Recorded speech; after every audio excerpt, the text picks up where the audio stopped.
Hi, I'm Scott with the Fuel Boss guys. I'm going to show you how to use some of the diagnostics in the Fuel Boss to make sure all your pumps, dispensers, pulsers, all that is wired correctly.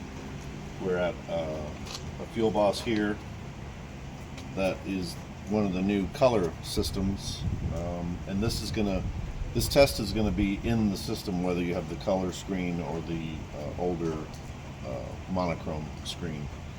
So to get into the setup menu, nobody can be using it. If you've got any products that are being pumped, it won't let you in the setup menu. But as long as nobody's in there, you can just press the 0 key a bunch of times, and you'll get into the menu. Now this has a password on it. Most of the systems have a password on it.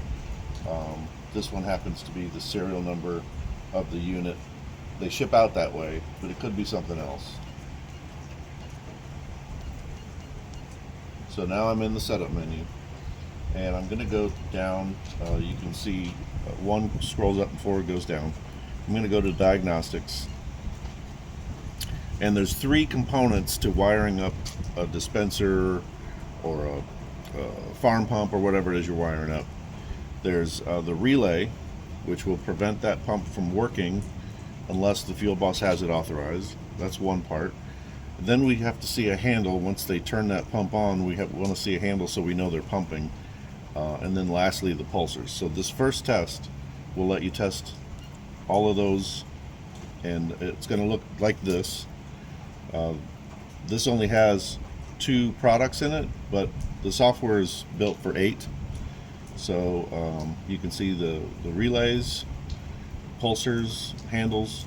So I'm going to show you that right now I can't pump on product.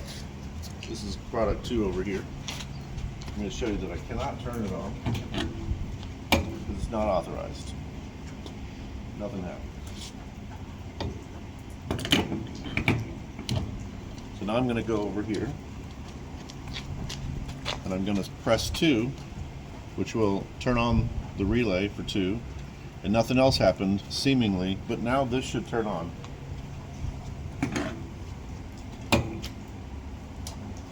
You can see it's resetting and it's ready to go. Now that I have the nozzle lifted and that switch turned, if you look on here, you should see that the handle is there, so it knows that it's in use. Now if you continue to watch that, I'm going to pump a little bit into this can. Okay, that's all I need. You should have seen pulses. So you saw pulses, and if you look at the dispenser, you can see it also shows a count. So we've just tested the 3 components. I'm going to turn this off, and if you look back at the Fuel Boss, you should see that the handle has gone away. It did. And I'm going to deactivate that relay. So I've fully tested the second product.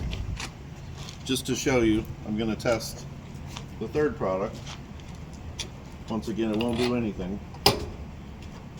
So I don't see any handle or anything show up here, and the dispenser hasn't done anything. But if I, sorry I'm being hard on the camera guy, but if I press 3 now to turn that relay on, and now if I reset it, it should indicate that. And if you look back over here, you'll see that the handle is detected. Now what just happened is the pump in the tank turned on and it squeezed a little pocket of air in the dispenser, so we got a few pulses on the third product. But I think that's just, like I say, this is a new site, hasn't really been fired up. We could see if that's a problem later, but I don't think it really is. This site's all been tested out. Anyway, I'm going to turn off 3 now and put this all back together. But this test lets you check everything out. You don't have to have a PIN number or anything like that. Now make sure that you do not have, if you're going to do this test, these are your manual override switches. These are totally separate from software. If you're going to do this test, make sure those are not in the that's manual override. So products 1 and 2 are going to work whether I go into that test or not. I want to have all these off. And of course all my wiring connections are back there. Again, your system may have things laid out slightly differently. This board should always be looking like this. Anyway, that's what I wanted to show in this video, was this test, what it's for, and how to use it. Again, just hit the no key to get out. Hit it enough times and you're back out to the normal operating